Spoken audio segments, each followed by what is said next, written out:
Rosana González, psicóloga y maestra en psicoterapia. Esto de por ti perdí la calma, eso es una mentira. No Sí. perdí la calma por ti. La pierdo yo porque yo me permití contarme una historia que me hace a mí perder la calma. Exacto. Pero culpar a los demás es una de las cosas básicas que nos enseña la terapia y la psicología, Sí, claro. de tomar responsabilidad De uno por mismo. tu ansiedad, por tu problema, porque la buena noticia es que si tomo responsabilidad, yo lo puedo gestionar versus tú eres la culpable, tú me quitaste la calma. Pues Claro, ahora regrésamela. Yo puedo hacer algo, ¿no? Y creo que la clave en asistir, por ejemplo, a un proceso es eso. Es decir, me sucede algo, no puedo hacerlo en este momento solo. Lo que estoy acostumbrado a hacer que me ayuda a calmarme ya no me sirve en este momento. Y entonces acudo, ¿no? Y pido ayuda. Y eso es responsabilizarnos de aquello que nos pasa, pero intentar hacer algo, ¿no? Y es que muchas veces responsabilizamos a los otros de nuestros vacíos y carencias emocionales internas. Ajá. Entonces, queremos responsabilizar a los otros de llenarlas cuando no. O sea, a nosotros nos toca aceptarlas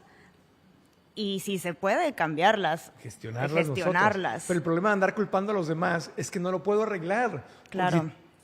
Porque como todo está en el yo por afuera. ti perdí la calma, entonces el problema eres tú y mientras tú no cambies, yo no voy a ser feliz. Exactamente. Y eso no es saludable. No, te quita toda la libertad.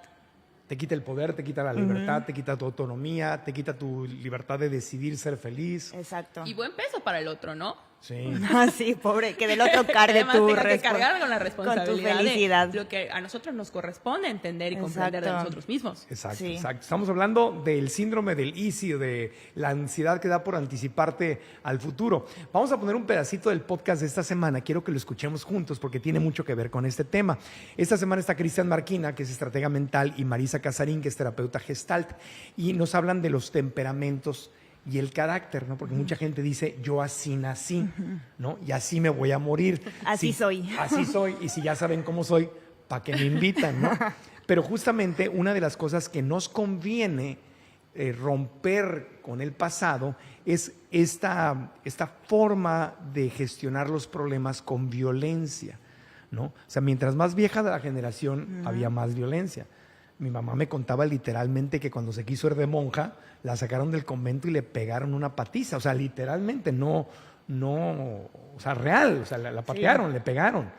¿Por qué? Digo, había una historia, ¿no? Mi abuelo tenía amigos sacerdotes que abusaban de gente, o sea, entonces mi abuelo dijo, voy a meter a mi hija de monja.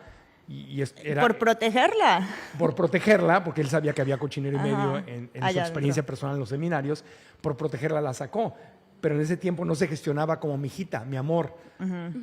Yo te conozco historias de peligro y me da miedo que tú vayas a caer ahí. Era, ¿cómo desafías mi autoridad y te agarro a golpes? O sea, Exacto. gestionábamos esa ansiedad de lo que puede pasar en el futuro con violencia. Y la violencia no es el camino, o sea, y nos conviene ya erradicar la violencia como una forma de gestión, ¿no? Sí, por Totalmente. supuesto. Y creo que además la violencia, por ejemplo, es enseñada a veces desde nuestros propios padres y puede ser que no la ejerzamos como al otro, como pegándoles también, sino hacia nosotros mismos, ¿no? Como en estas partes de me corto, esta parte de poco autocuidado, del descuido, de lleno vacíos con otras cosas, adicciones. Eso también es violencia hacia nuestro cuerpo, Claro. hacia nuestra mente y hacia nosotros mismos, ¿no? Entonces, ¿cómo esa violencia de la afuera? A veces no la podemos poner afuera y la ponemos adentro. Claro. Exacto. Y también gritos son violencia, insultos claro. son violencia, soy un estúpido, ¿cómo hice eso? Soy un tonto, no sé qué tanto. Estaba el otro día en San Luis con un amigo, que me acompaña a veces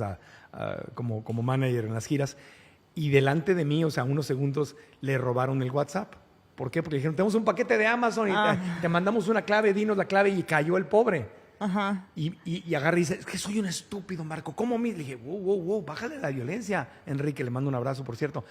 Es que lo has dicho en el programa 1000 veces, ¿cómo caí? Es que sí estoy esperando un paquete de... Le dije, Enrique, la violencia no te va a regresar tu WhatsApp. Claro. Sí, y es que muchas veces nos hablamos a nosotros de maneras en las que jamás hablaríamos con otra persona. Claro. Sí. Sí. Y al final la violencia también, agregando lo que decía Nicole, nos habla de esta parte donde no queremos aceptar nuestra vulnerabilidad, por ejemplo, en el caso de tu abuelo, y Ajá. como en lugar de llegar yo vulnerable y preocupado, pues no, me pongo imponente porque qué tal que me quiebro. Claro, claro. Ajá. Sí, entonces mi abuelo, digamos que daba golpes, ¿no? Mi mamá, pues no daba golpes así tan fuertes, pero me agarraba con el gancho y le encantaba la conexión de la plancha para darme con ella. Bueno, yo no tengo hijos, pero si los tuviera, yo tendría que minimizar eso. O sea, a lo mejor ni siquiera gritar, ¿no? Ni siquiera decir insultos. O sea, porque tenemos que irle bajando a la violencia, pero es un reto. Es un reto. Porque nuestros antepasados lo gestionaron con violencia, la ansiedad y la anticipación y te amo y te quiero proteger, lo gestionaron con violencia física y verbal.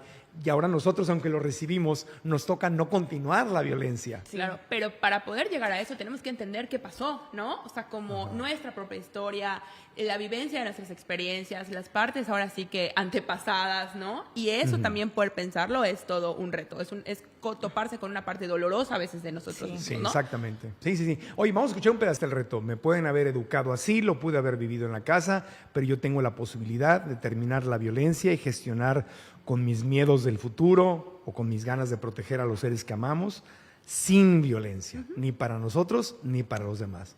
Y ahí sí que estamos evolucionando.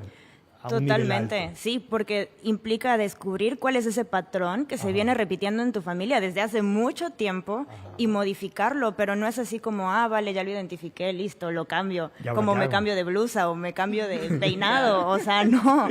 No. Implica un autodescubrimiento donde tenemos que pasar por mucho dolor a veces, por Claro. mucho miedo y por todas estas carencias y vacíos que a veces también nos llevan a sentir ansiedad. Es que la transformación es dolorosa, es como una Sí. medicina que te tomas, Exacto. pero después hay una libertad maravillosa. Increíble. Vale la Supuesto. pena el dolor de pasar por la terapia y por ver Hay- lo que hay que transformar. Por una vernos. Hay una metáfora que me gusta mucho, creo que alguna supervisora o terapeuta por ahí me la dio, ¿no? Que cuando uno, por ejemplo, se corta, le duele el hombro, traes una heridota. Claro. Cuando viene el médico y te quiere curar, lo primero que haces, ¿qué es? Hacerte para atrás, ¿no? Como resistirte a la curación. Eso te va a hacer bien, te va a sanar la herida. Porque te la va a abrir. Pero, claro, y Te- te va a arder. Y te o va a no sé, arder. pero Te va a sacar el eventualmente pus. la cura. Sí. Claro. Exacto. Entonces, esta metáfora es lo que pasa en terapia. Claro. No es acercarse. Nosotros podemos incluso alejarnos de aquello que nos va a ayudar muchas veces. Es que, Sí. ¿qué prefieres? Sufrir unos minutos porque te van a abrir la herida, te la van a limpiar, te van a sacar el pus y te van a poner medicina, o sufrir toda la vida porque se te va a cerrar, pero está infectada y te va a doler muchísimo el resto de tu vida y aparte te puede llegar al resto de tu cuerpo y matarte. Como las emociones. Exactamente. Que Exactamente. también se somatizan mucho en el cuerpo.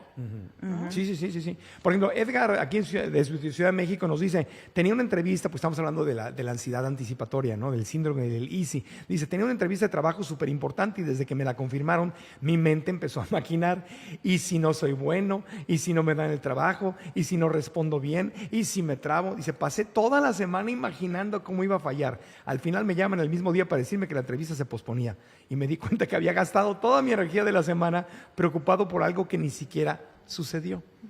Entonces ahí es, pues es una... Sí, es ¿quién, una... ¿Quién creó eso? Pues en este caso nuestro querido Edgar, que ya se dio cuenta que no valía la pena. Y Consejo, ¿qué consejo le daría? consejo. A ver, creo que primero que nada, vivir el presente por algún motivo es uno de los grandes retos de esta generación, o sea, de estas generaciones y del mundo actual. Y es que constantemente estamos planteándonos como todos estos escenarios, pero también sería pensar de que, ok, probablemente este trabajo era algo muy importante para él, algo que estaba esperando, un reto que lo iba a poder llevar a cumplir otras expectativas, que ahí tendríamos que analizar cuáles son. Ajá.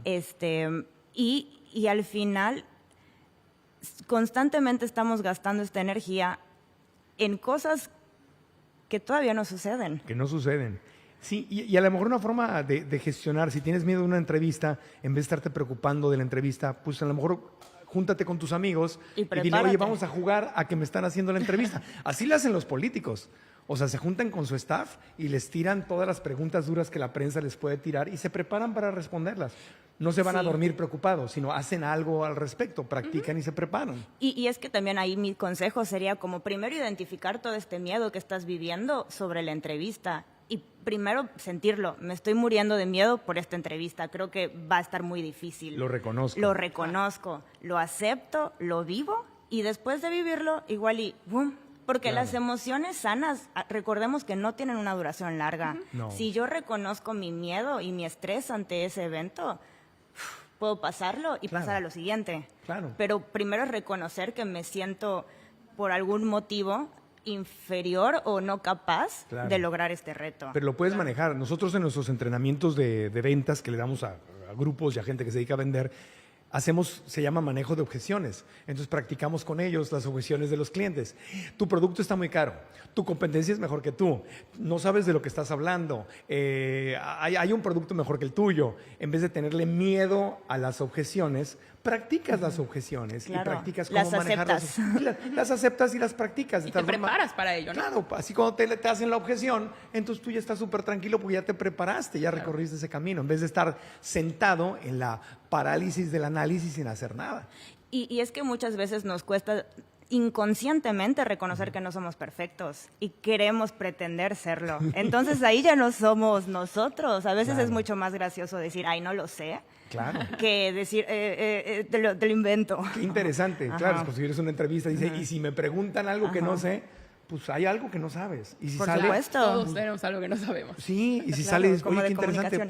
Pues no sé eso, pero lo voy a investigar, ¿no? Por ejemplo, Vania de San Luis Potosí, te mandamos un abrazo con cariño, dice, fui a hacerme unos análisis de rutina, mi cabeza se llenó de preguntas, y si me encuentran algo, y si es algo grave, no podía parar de pensar en las peores noticias, ¿no? Que me podrían salir de los exámenes médicos. Una semana de angustia, dice Vania, imaginándome hospitales, médicos, consecuencias de una enfermedad. Dice, cuando recibí los resultados una semana después, estaba perfectamente normal, solo que para entonces había pasado días viviendo un miedo inventado. A todos nos pasa. A todos nos pasa, sobre todo en estas partes médicas, ¿no? Que siempre generan ansiedades de muerte, mueven otras cosas, ¿no? Entonces, un poco esperable que ella se sintiera nerviosa, pero regresamos a lo que hablamos hace un momento, los escenarios catastróficos. Ya me morí, ya estoy en el hospital, o sea, todavía no tengo el resultado, mi mente ya voló a otro lugar, ¿no? Claro. Y yo ahí le preguntaría, oye, ¿pero tienes algún antecedente que te haga preocuparte? ¿Hay alguna razón Ajá. para creer que esto Claro. puede pasar? Exactamente. ¿Algún síntoma? Algún síntoma. ¿El médico te dijo? Justo, algo que tus familiares padezcan, que tú crees que puedas tener. Claro, porque aquí era un examen de rutina. Exacto. Es un examen anual. No es que te dijo el médico, oye, tienes esta bolita, vamos a hacer un examen. Vamos a checarla, No, exacto. no fue así. Cómo hacer uso de nuestra realidad, ¿no? Ajá. O sea, de las cosas que sí están un poco más probables a que suceda. Claro. Y ¿Cuál es la regresar a realidad? los hechos. Sí. Rápidamente, porque ya nos vamos. Guadalupe Monterrey dice, siempre he querido abrir mi propio negocio y mi mente me había detenido diciendo, ¿y si fracaso? ¿Y si pierdo mi dinero? ¿Y si mi socio me roba? ¿Y si decepciono a mi familia? Dice, esas preguntas hoy está reconociendo Guadalupe en Monterrey. Te mandamos un abrazo porque está abriendo el cielo al reconocerlo. Dice, esas preguntas reconozco que me han frenado durante años. Ya me di cuenta de que nunca hago nada porque paso más tiempo lidiando con un futuro imaginario que tomando decisiones reales. O sea, está matando su sueño de ser emprendedora porque, ¿y si pasa algo?